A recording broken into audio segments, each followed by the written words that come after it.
प्रधानमंत्री नरेंद्र मोदी को गाली दी गई। कांग्रेस आरजेडी के मंच से गाली की आवाजें गूंजने लगी और इस मुद्दे ने पूरे देश की सियासत को गरमा दिया है। इस बात में कोई शक नहीं कि गाली सभ्य समाज में कहीं भी नहीं होनी चाहिए, न राजनीति में होनी चाहिए, न और भी किसी क्षेत्र में।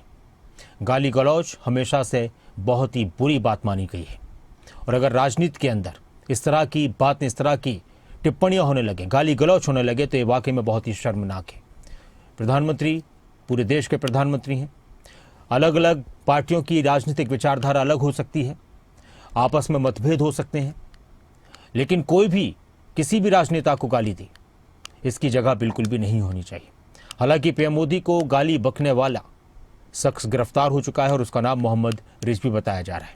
उसकी पहचान को लेकर भी तरह तरह की बातें हो रही हैं। बीजेपी के नेताओं की तरफ से कांग्रेस और आरजेडी पर जमकर निशाना साधा जा रहा है कि इस तरह की हरकत इनके मंच से हुई है। राहुल गांधी और तेजस्वी यादव को सबके सामने आकर माफी मांगनी चाहिए। तो वहीं कांग्रेस के नेता बीजेपी पर निशाना साध रहे हैं कि हमारी यात्रा को देखकर ये सब कुछ प्री प्लान किया गया है। किसी की माता को गाली देना ना तो शोभा देता और ना ही ये भारत के संस्कार में। लेकिन इसके बाद जिस तरह की चीजें हुई हैं, अब इसमें एक्शन हो रहे हैं, एक्शन के रिएक्शन हो रहे हैं और राजनीति पुरजोर तरीके से गरमाई हुई है। और इस सब के बीच बीजेपी के कार्यकर्ताओं ने कांग्रेस के कार्यालय पर निशाना साधा, वहां पर हमला किया। इस दौरान कांग्रेस और बीजेपी के कार्यकर्ता जमकर आपस में वार पलटवार करते भी नजर आए और झड़प हुई, झगड़ा हुआ। एक दूसरों के ऊपर लाठी डंडे, हाथों में झंडे थे, उन्हीं से एक दूसरों पर हमले किए गए। लेकिन सवाल यह है कि इस तरह की शब्दावली, इस तरह की गाली गलौच, इस तरह के अभद्र टिप्पणियां अगर किसी के मंच से हों तो उन मंच वालों को क्या करना चाहिए। हालांकि देश में इससे पहले भी अलग अलग राजनेताओं के लिए उल्टे सीधे शब्दों का इस्तेमाल किया गया है, लेकिन चाहे कभी भी किया जाता हो वो हमेशा से निंदनीय है और ऐसा नहीं होना चाहिए। राजनीति की एक मर्यादा होनी चाहिए, शब्दों की एक मर्यादा होनी चाहिए। ये रिपोर्ट देखिए।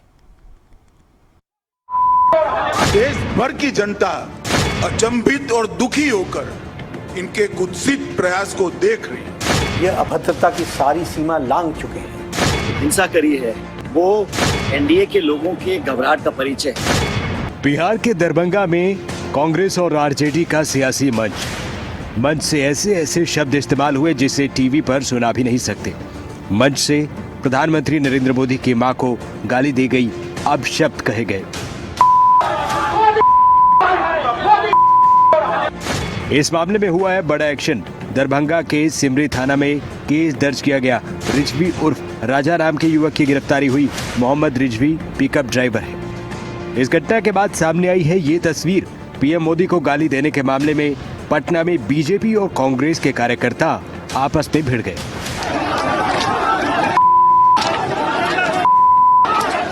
बीजेपी कार्यकर्ता कांग्रेस ऑफिस के बाहर प्रदर्शन के लिए पहुंचे थे। राहुल गांधी के खिलाफ नारेबाजी हो रही थी। इसके बाद कांग्रेस कार्यकर्ताओं ने नारेबाजी शुरू की। देखते ही देखते दोनों पार्टी के लोग आपस में भिड़ गए। दरभंगा में कांग्रेस के मंच पर प्रधानमंत्री मोदी की मां को अब शब्द कहे जाने का मामला अब सियासी बहस का मुद्दा बन गया है। अमित शाह ने कांग्रेस पर बड़ा हमला बोला है। 2 दिन पहले जो हुआ, इसने सारी सीमाएं लांघी। मोदी जी की माता जी का जीवन,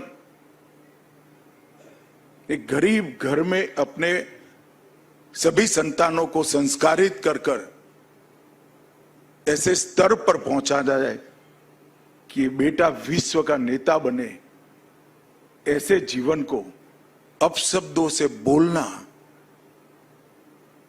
ये भारत की जनता कभी सहन नहीं कर सकती। और इससे ज्यादा राजनीति में सार्वजनिक जीवन का कोई पतन नहीं हो सकता। बीजेपी ने इस मामले में कांग्रेस को निशाने पर लिया है। राहुल गांधी ने उधर बिहार में कांग्रेस और बीजेपी कार्यकर्ताओं के बीच भिड़ंत को लेकर कहा है, सत्य और अहिंसा के आगे असत्य और हिंसा टिक नहीं सकते। मारो और तोड़ो, जितना मारना तोड़ना है। हम सत्य और संविधान की रक्षा करते रहेंगे। सत्यमेव जयते। दरभंगा में कांग्रेस और आरजेडी के मंच से प्रधानमंत्री मोदी के मां को अपशब्द कहे जाने का मामला सियासी युद्ध का केंद्र बन गया है। बीजेपी का कहना है कि ऐसी भाषा लोकतंत्र और सम्मान के खिलाफ है। ये अभद्रता की सारी सीमा लांघ चुके हैं। ये दो शहजादे का बिहार की धरती पर बिहार की संस्कृति का तिरस्कार भी इन लोगों ने किया है।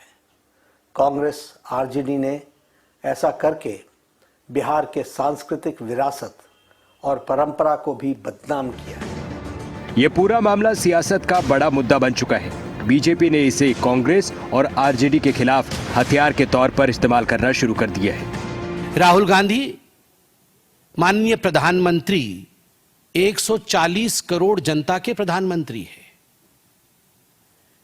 खिसियानी बिल्ली चाहे कितना भी खंबा नोच ले, याद रखिए मर्यादा एक ऐसा विषय है जिसे भारतवर्ष पसंद करता है और अमर्यादित भाषा और अभद्र भाषा को भारतवर्ष पसंद नहीं करता है।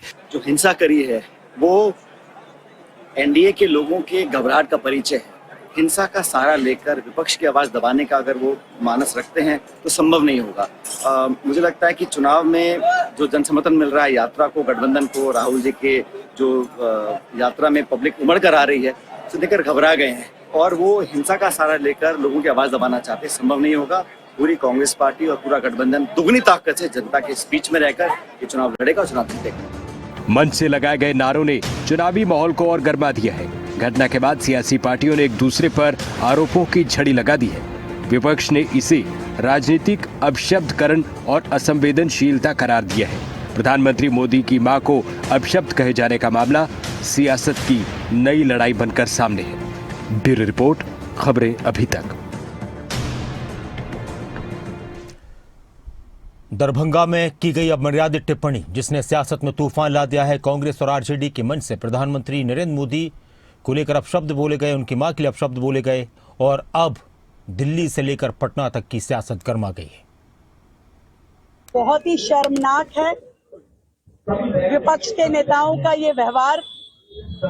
मतलब सीता माँ की धरती पे हमारी किसी भी माँ का अपमान कतई बर्दाश्त के लायक नहीं है और वो भी देश के प्रधानमंत्री जी की माँ के बारे में अपशब्द बोले। ऐसे घटिया सोच, ऐसी घटिया राजनीति को देश की जनता तिलांजलि देती है। कांग्रेस आरजेडी ने निर्लजता की सभी हदें पार कर दी हैं। राहुल गांधी और तेजस्वी यादव के मंच से भारत मां के लाडले सपूत यशस्वी प्रधानमंत्री श्री नरेंद्र मोदी जी की स्वर्गीय माता जी पर की गई अभद्र टिप्पणी इन पार्टियों के चरित्र और संस्कार को बताती है। इस कृत्य के लिए देश उन्हें कभी माफ नहीं करेगा। कांग्रेस की परंपरा रही है कि जब भी वे चुनाव हारने लगते हैं तो अपशब्दों का इस्तेमाल करते हैं। यह कुकृत्य न केवल प्रधानमंत्री जी का अपमान है बल्कि बिहार की गौरवशाली संस्कृति का और परंपरा का भी तिरस्कार है। राहुल गांधी और तेजस्वी यादव को इस शर्मनाक कृत्य के लिए बिहार और देशवासियों से अविलंब इसमें माफी मांगनी चाहिए। कांग्रेस के अघोषित अस्थायी अध्यक्ष और नेता विपक्ष श्री राहुल गांधी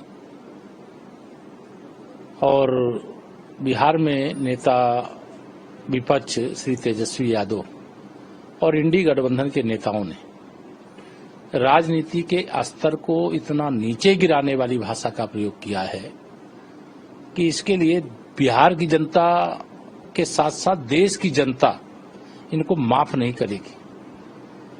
इनकी जो भाषा है वह केवल माननीय प्रधानमंत्री श्री नरेंद्र मोदी जी का अपमान नहीं है, देश की 140 करोड़ जनता जनार्दन का अपमान है।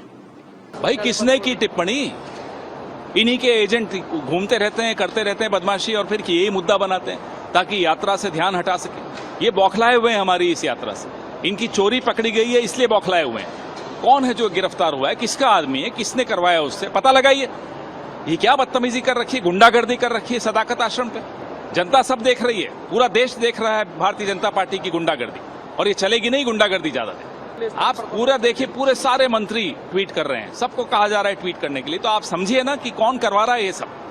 पहले गाली दिलवाते हैं अपने ही प्रधानमंत्री ताकि मुद्दा बने, फिर उसको मुद्दा बनाते हैं, फिर सबसे ट्वीट करवाते हैं, फिर हमारे सदाकत आश्रम पे हमारे कार्यकर्ताओं से मारपीट करते हैं, सर फोड़ देते हैं। क्या हो रहा है ये?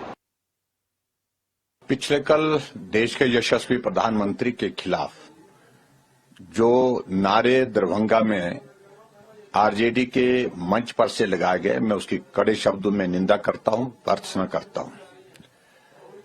और हम इस बात को देख रहे हैं कि सत्ता बार बार हाथ से निकलने की वजह से कुछ लोग मानसिक संतुलन ही खो बैठे हैं, और जिसमें राहुल गांधी और तेजस्वी यादव ऐसा मान करके चलते हैं कि जैसे कि ये सत्ता उनके लिए बनी है, ये पुश्तैनी उनका अधिकार है। कमजोर भाजपा ने आज बिहार में पटना में कांग्रेस के सदाकत आश्रम, कांग्रेस के मुख्यालय पर कायराना हिंसक हमला किया है। हमारे लोगों को चोट लगी है, लेकिन इस पर राहुल गांधी जी क्या कहते हैं मैं बताना चाहती हूँ कि हमारा नेता हमें क्या कह रहा है। सत्य और अहिंसा के आगे असत्य और हिंसा टिक नहीं सकती है। मारो और तोड़ो, जितना मारना तोड़ना है हमें। हम सत्य और संविधान की रक्षा यूं ही करते रहेंगे। सत्यमेव जयते। ये हमारे नेता श्री राहुल गांधी जी, जो नफरत के बाजार में, संघ आरएसएस के नफरत के बाजार में मोहब्बत की दुकान की बात करते हैं।